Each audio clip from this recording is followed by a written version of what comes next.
તો નવસારી મહાનગરપાલિકા દ્વારા શહેરના ઐતિહાસિક લુન્સીફુઈ મેદાનના નવીનીકરણ અને વિકાસની કામગીરી શરૂ કરવામાં આવી છે। જો કે આયોજન સામે શહેરના રમતવીરો, સ્પોર્ટ્સ એસોસિએશન અને લુન્સીફુઈ ક્રિકેટ ક્લબે નારાજગી વ્યક્ત કરી છે। તેઓએ જિલ્લા કલેક્ટરને આ અંગે આવેદનપત્ર પાઠવ્યું છે। તેમની મુખ્ય માંગણી એ છે કે મેદાનને કમર્શિયલ હેતુ કે પાર્કિંગ માટે વાપરવાને બદલે માત્ર રમતગમત માટે જ અનામત રાખવામાં આવે।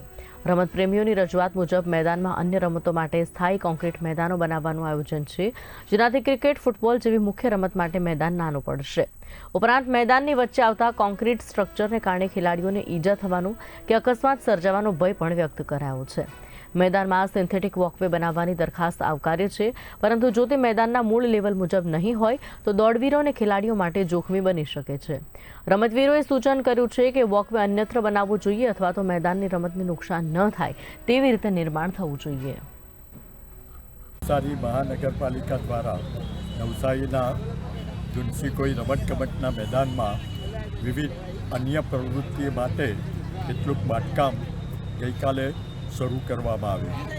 તેમાં ટેનિસ કોર્ટ અને કેટલાક જાજરૂ ટોયલેટ બનાવવા માટેનું આયોજન કરવામાં આવેલું છે। આ આયોજન કરવાથી રમતગમતની અન્ય પ્રવૃત્તિ માટે વિઘ્ન ઊભું થાય તેમ છે। રમતગમતનું ગ્રાઉન્ડ હાલમાં જે સ્થિતિમાં છે તે સ્થિતિથી એમાં જો ફેરફાર કરવામાં આવે તો રમતગમતની પ્રવૃત્તિ પર અસર પડી શકે। ક્રિકેટ જેવી રમત રમવા માટે જરૂરી જગ્યા જોઈએ તે પણ ઘટી જવા પામે અને આ મેદાન ફરતે જો ટ્રેક બનાવવામાં આવે તો 400 મીટર માટેનો જે દોડનો ટ્રેક જોઈએ તે પણ ઘટી જાય।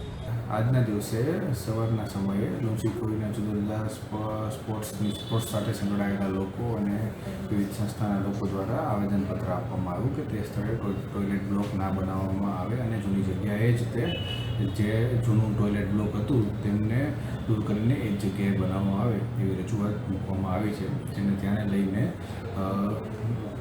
કમિશનર સાથે રૂબરૂ ચર્ચા કરીને આગામી આયોજન કરવામાં આવશે।